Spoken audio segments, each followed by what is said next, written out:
ka-babes, sa pagpalang araw po sa inyong lahat, ang inyong pong Ate Babes andito pa rin sa probinsya, sa amin sa Marinduque. Tayo po ngayon ay busy sa mga gawaing bahay dito. Kaya naman medyo nagwawalis-walis po ang inyong Ate Babes, naglilinis-linis dito mga ka-babes. Samahan niyo po ako.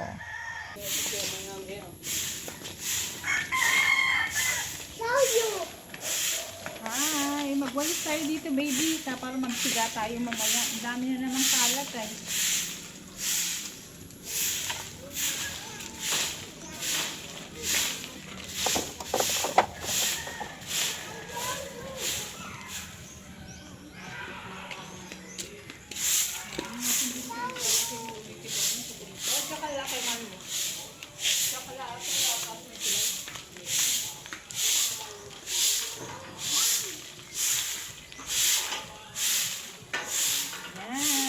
Kabibs, magwalis-walis tayo dito sa harapan namin dahil nga po maraming puno dito laging makalat sa aming harapan, marami pong dahon mga kabibs.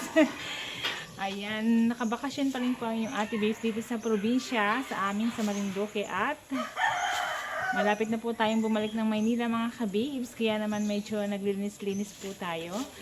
At dito po sa amin sa bahay ngayon, makikita nyo ay marami pa rin pong kalat mga kabibs dahil nga po mayroon pong gumagawa dito sa bahay. Habang nandito po si Ate Babes, mayroon tayong pinapaayos na konti dito sa bahay para naman magkaroon ng pagbabago mga kabibs. Ayan, walis-walis po muna tayo dito mga kabibs. Pasensya na, mahirap humanap ng content ngayon. Salamat po sa inyong suporta mga kabibs sa aking mga live, sa mga screencast, kasi nga po ang Ate Babes hindi po masyado nakakapag dalaw ngayon sa ibang mga channel dahil nga po tayo po dito ay iisa lang ang ginagamit na cellphone dahil ang smart lang po ang medyo malakas po ang signal dito sa amin. Yung dalawa ko pong cellphone na Globe ay napakahina, kaya naman mga kabibs, babawi po yung Ate Babes pagbalik sa Maynila mga kabibs. Ayan, magwalis-walis po muna tayo dito, maglinis-linis. Medyo pagdating po ng ganitong hapon, ngayon po mga kabibs ay alas 5 na ng hapon, lumalabas po ang Ate Babes para po magwalis-walis dito, maglinis-linis po sa harapan. At nakikita nyo po na wala kaming mga halaman dito, wala po kaming mga pananim na nakalagay dahil nga po tinanggal muna ni Ate Babes dahil nga po wala pong mag-alaga ng aming mga halaman. Wala pong mag-maintain dahil wala pong nakatira dito mga kabibs. Ako lang ang titira dito pag uwi ko po. Meron po kaming tinatauhan lang po yung aming bahay ng pamangking ko. Yan mga kabibs. Ayan, sana walis-walis po tayo. Madalas po ako ay nagpapaapoy, nagsisiga ako dyan para malinis po yung mga dahon-dahon na kabibs. Ayan, meron akong batang makulit dito. Huwag kang makakulit dito.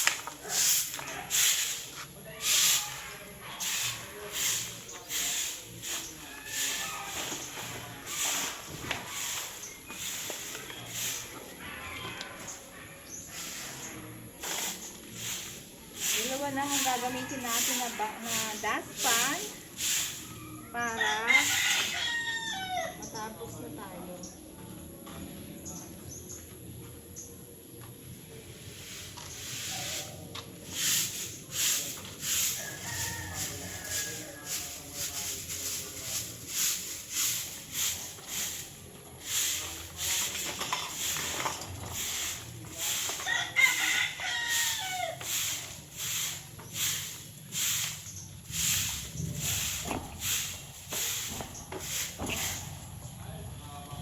Ayan mga kabibs, dadalhin po natin ang mga basura doon sa kabila para po sigaan, para sabay pausok na rin mga kabibs. Pag ganitong hapon po kasi nagsisiga ang Ate Babes para po yung mga dahon-dahon ay masunog at nang hindi na siya bumalik pa dito sa aming nililinis na harapan. Alam niyo mga kabibs, na nabubuhay pa po ang tatay at nanay ko, marami po naming halaman dito at saka nung nandito pa po ang Ate Babes, marami po namin halaman dito sa harapan. Kaya lang nung nawala po sila kasi pareho na po namatay ang nanay at tatay ko,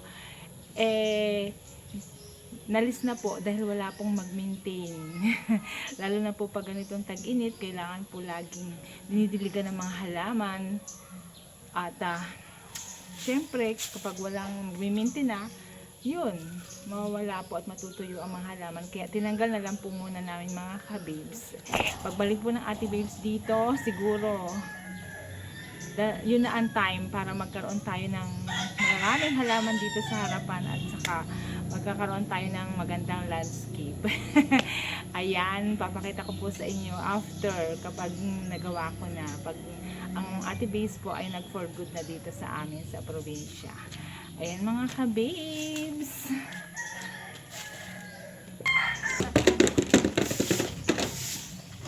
Ayan, may postoro kayo, bebe.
Ayan, sige, ilagay mo na doon. Mayroon akong katulong na maliit na bata dito mga kabis. Ilalagay po natin yan.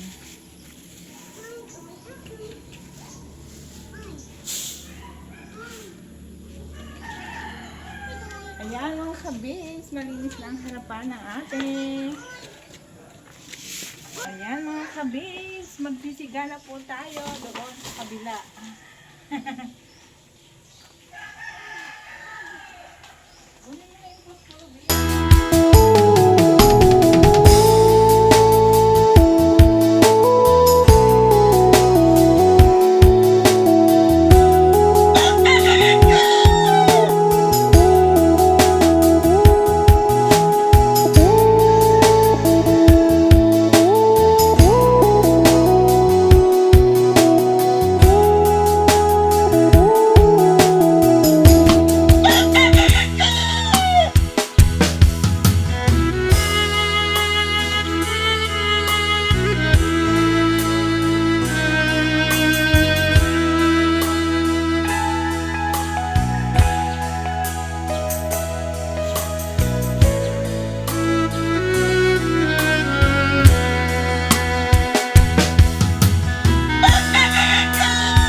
ay nagpausok na po ako doon sa dulo, sa kabila po ng bakod namin.